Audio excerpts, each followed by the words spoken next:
Hi dear fellows, welcome to our new lecture. Our previous lecture is based on the time series data stationarity. In the previous lecture, we checked that how can we check the stationarity of the time series data. In this lecture, we are going to check that how can we tell about the stationarity of the panel data. Before going into a views file, I hope that you all are aware how to create panel data. If someone don't know that how to make panel data, then first look at that how can you make panel data. As I already converted the file into panel data, but let me show you how can you make your own panel data. Okay, it is very simple procedure. As you can see that this column is showing number of years for each country. uh, this column is showing every country. My data start from 1980 and it end at year 2017. You see that uh, at the row where Pakistan data ends, in the very next row India's data started. And similarly, when in which row the India's data end, the very next row Sri Lanka data started. So it is a way that how you make your panel data. These series code are showing that one for Pakistan, two for India, and three for Sri Lanka. Because in EViews file it did not read uh, the variable or alphabeticals. So you have to give some code to your countries. So what is the guideline? The guideline is this variable is GDP. So you have to put GDP of all countries in this column. Okay, I repeat it again. You have to put all countries GDP data in one column. I have three countries, so I have put the GDP data of all three countries in this column. Okay, at this point it contains the GDP for Pakistan. After this, it is the data for GDP data for India, and here it is the data of GDP for Sri Lanka. So it is very simple way to make a panel data. What is the guideline? The guideline is that you have to put your one variable data of each country in a single column. Okay. Similarly, CPI, which stands for Consumer Price Index. In this column, I have data for all three countries. Okay. And in this column, FDI, foreign direct investment. In this column, I have data for all three countries. Okay. From this point to this point, it is showing the data of FDI for Pakistan, and from this very next line, it is showing the data of FDI for India. Okay, similarly, up to this point, it is showing data FDI for India, and to very next row, it starts showing the data for Sri Lanka of FDI. So this is the way that you make a time series data into panel data. You have data for GDP, CPI, FDI, and many other variables in time series in many separate files. So what you have to do, if you have five countries, okay, what is the first step? The first step is that uh, you have to enter your start date of the data and then last date of the data. Similarly, after this, again put the start and end date of the data for this country, and again put the start and end date for the third country. If you have more countries, similarly you can do it by yourself. and then give some series by your own choice. And what is the last step? The last step is that uh, bring the data of each variable into one column. Okay, like I do, I do the GDP of all these three countries, Pakistan, India, and Sri Lanka. I put them into one column. Okay, so this is the way that how can you convert data, simple data, into the panel data. Okay, now I hope that you understand that how to convert data into panel data. After converting, after making the panel data, copy this all data, copy, then open eViews, go to file, new work file, as we have annual data, and in this column select balanced panel data, as we have now panel data.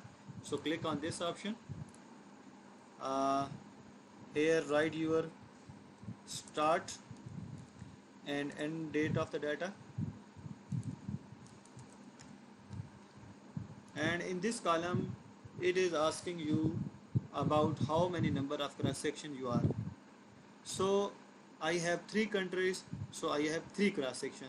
If you have 4 countries, then you have to write here 4. If you have 5 countries, then you have to put here 5. As in our data, our data contains 3 countries, so I am going to write here 3. Then I press OK. Okay. Then go to quick, empty group, and paste your data here. Okay. There is another method to bring your data. As I mentioned earlier, that there are separate different methods that how can you put data into Excel file from to a views file. Go to import from here, click on import from file, and give it address that where your file is saved. Okay, it is another method, but I am going to for the shortcut method. You can adopt any method which is suitable for you. So now we are going to check the stationarity of the data. So let's suppose we are going to check, we want to check the stationarity of this variable, which is FDI. So double click on it, go to view, go to unit root test. Okay, stay with these automatic settings, don't change these, as there is no need to change them. So when you go to the this option, it will you show some different kinds of test. If you click on summary, the summary gives you the result of all these tests. Okay, when you click on summary, the summary will give you the result of all these tests, but the summary did not include the result of this test. We will use this test when some of these tests are telling that our variable is stationary, and some tests are telling us that our data or variable is not stationary. So in this case, when some are telling us that our data is stationary and some tests are telling us that data is not stationary, then in this case we move to the Hadri test. So first we check what the summary tell us and what these 4 tests tell us. Okay, I am going to click on summary and click OK. So here you can see the results. Okay, as I told you earlier that the summary will give us the result of all these tests. So here you can see that this result for Leon Chu test, Parasan, ADF, and Fisher and PP Pisaran test. Okay, so What is the uh, null hypothesis? The null hypothesis: H naught data or variable is not stationary. And what is the alternative hypothesis? H1 data is stationary. So what is the guideline or rule of thumb? If the sorry if the probability value is less than 0.05, then we have to reject the null hypothesis. Okay, and if the p value is greater than 0.05, then we have to accept the null hypothesis. Okay, what is the rule of thumb or guideline? If the p value is less than 0.05, we have to reject the null hypothesis. If the p value is greater than 0.05, we have to accept the null hypothesis. So what is the probability value? Probability value is exact 0.05. Okay, you can but the number after 5 is 8, so when we round about it, it becomes 0.06, which is greater than 0.05, which means that we have to accept H naught, which means that data is not stationary. Okay, so let's move to the next text. Its probability value is 0.01, which is less than 0.05, and the ADF test probability value is also less than 0.05, and this test probability value is also less than 0.05. So out of 4, 3 of them telling us that its probability value is less than 0.05. So which means that we have to reject the null hypothesis and we have to accept the alternative hypothesis, which means the data is stationary. Okay, so now we move to the other variable. Let's suppose it is GDP. Double click on it, go to view, then go to unit root test, click on summary. Okay, press OK. As you see that all the test probability value is less than 0.05, so we reject the null hypothesis, which means that we have to accept the alternative hypothesis, as it indicates that our data is stationary. Okay, let's do it for the last variable, which is GCF, gross capital formation. Double click on it, then go to view, go to unit root test, summary, then press OK. Okay, in this result, Levenchuk test probability value is greater than 0.05, which means that you have to accept the null hypothesis, which means that data is not stationary. But if we look at these three test probability value, this probability value is less than 0.05. Okay, which means that we have to reject the null hypothesis, as their probability value is less than 0.05. So we have to reject the null hypothesis and accept the alternative hypothesis, which means that our data is stationary. Okay, So in this case, when most of the tests are telling us that our data is stationary, or most of the tests are telling us that data is not stationary, so we go to that option. As I told you that in unit 2 test, all in summary we can see the result of all tests, but we cannot uh, see the result of Hadri test. Hadri test is used when uh, from these four tests, two are telling us that data is stationary and two are telling us that data is not stationary. So in this case, we go to the Hadri test, and Hadri test finally tell us that what we have to do.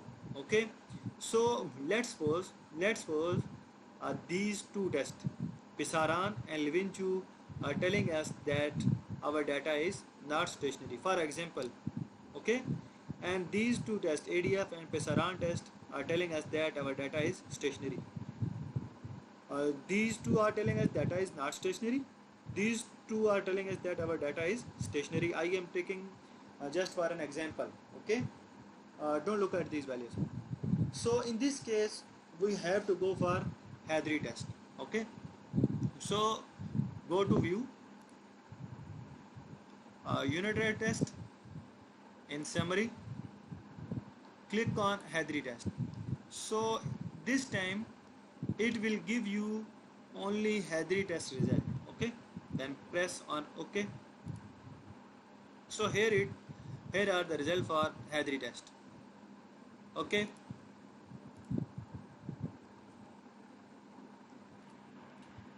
okay, but before going to interpret these results, uh, I want to tell you that in case of Hadri test, our H naught is different from the previous cases. In case of Hadri test, our H naught is data is stationary, and alternative is data is not stationary. So keep it in mind. Okay, as we discussed in the previous cases where the H naught data is not stationary, but in Hadri test it will become opposite to these. In Hadri test we write data is stationary in H naught and data is not stationary in H1. Okay, so if the probability value is less than 0.05, we have to reject the H naught. Okay, we have to reject this H naught, by meaning that we have to accept H1. It means that data is not stationary. Okay, I repeat it again. In case of Hadri test, our H naught and H1 are different from the previous or old cases. In Hadri test, we use H naught as data is stationary and H1 data is not stationary. And when we use Hadri test, we use Hadri test when in the summary, out of 4 tests, 2 are telling us that our data is stationary and 2 are telling us that data is not stationary. So in this case, we move toward the Hadri test, and Hadri test tell us that data is stationary or not. Here you can see also the null hypothesis, the data is stationary. Okay, so in each case null hypothesis also present there. Okay, I hope that this lecture is informative for you. Keep doing practice and give me your feedback. If you have any question, please do tell me. Good luck and goodbye till for the next lecture.